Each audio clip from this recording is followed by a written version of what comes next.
ये एक मोहम्मद साहब हैं साहिवाल से। इनका सवाल ये है कि किस सूरत में नमाज में कुरान पाक खोल करके ऊपर देख करके पढ़ सकते हैं। तो बात ज़रा समझ लीजिए, नमाज के अंदर किसी सूरत में भी खोल कर कुरान पाक नहीं पढ़ सकते। अगर खोल करके देख करके पढ़ेंगे तो नमाज टूट जाएगी।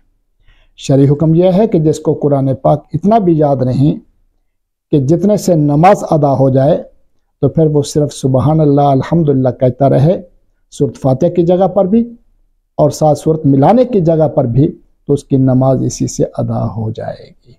कोशिश करें कि इतनी मिकदार में याद हो जाए कि जिससे नमाज वाला फरीज़ा अदा हो जाए।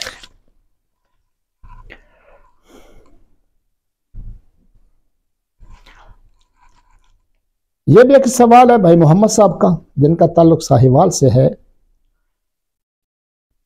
कि आज बहुत सी कंपनियां हैं जो चीज़ें तैयार करती हैं। मुसलमानों की कंपनियां भी हैं और यहूदियों की कंपनियां भी हैं।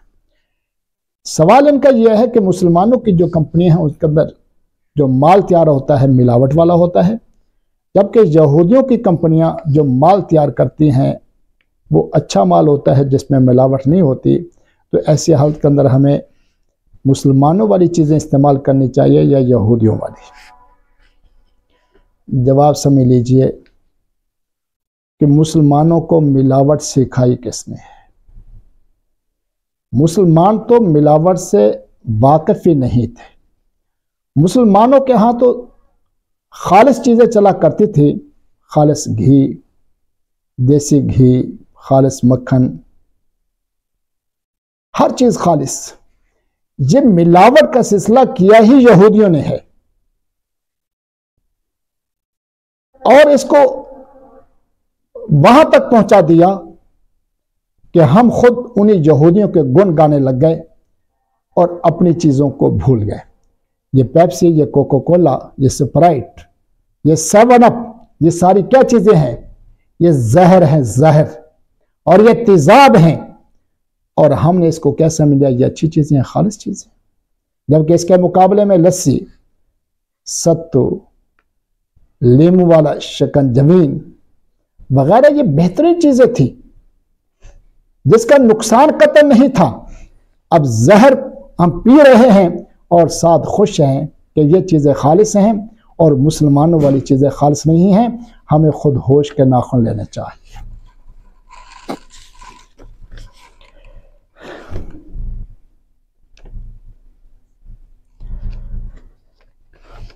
यह भी एक सवाल है भाई मोहम्मद साहब का, जिनका ताल्लुक साहिवाल से है।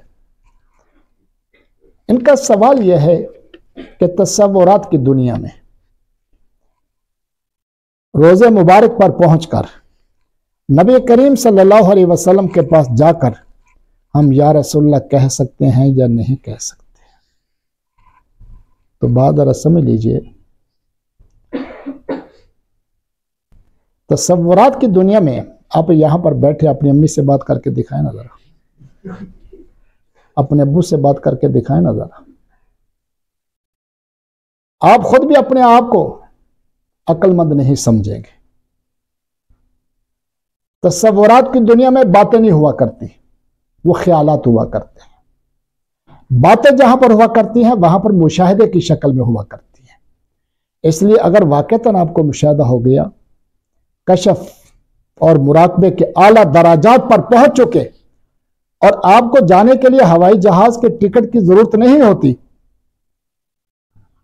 खर्चे की जरूरत नहीं होती, तो फिर तो शायद कोई शक्ल निकल आए, वरना यह ख्यालात है और ख्यालात पर किसी चीज की बुनियाद नहीं रख सकते। यह भी एक सवाल है इन्हीं का कि अगर किसी आदमी ने सदका की जगह पर ज़कात दे दी और ज़कात की जगह पर सदका दे दिया, तो आया वो सदका ज़कात अदा हुआ या नहीं हुआ?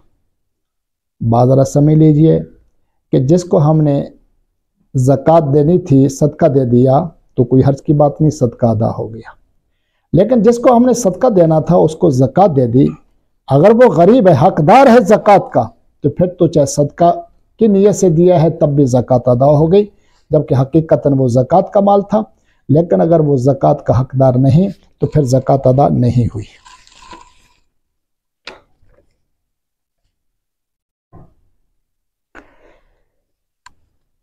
यह भी सवाल है इन्हीं साथी का कि अल्लाह रब्बुल इज़्ज़त ने कितनी और कौन सी चीजें अपने हाथ से बनाई हैं।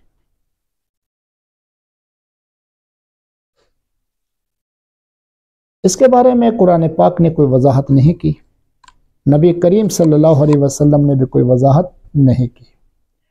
आदम अलैहिस्सलाम के बारे में है कि अल्लाह रब्बुल इज़्ज़त ने आदम अलैहिस्सलाम को अपने हाथ से पैदा किया है, लेकिन वो हाथ कैसा है, क्या कैफियत है, जैसे अल्लाह की शान के मुताबिक है।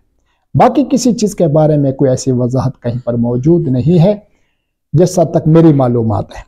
लेकिन मैं फिर भी दावा नहीं करता कुल्ली तौर पर। अगर किसी को कोई चीज़ मालूम हो जाए कि अल्लाह ने फ़लाँ चीज़ कोई अपने हाथ से बनाई है तो मुझे उसके बारे में इत्तला कर दे, तो इंशाअल्लाह मैं इस बात को दोबारा कह दूंगा कि फ़लाँ चीज़ें अल्लाह ताला ने अपने हाथ से बनाई है।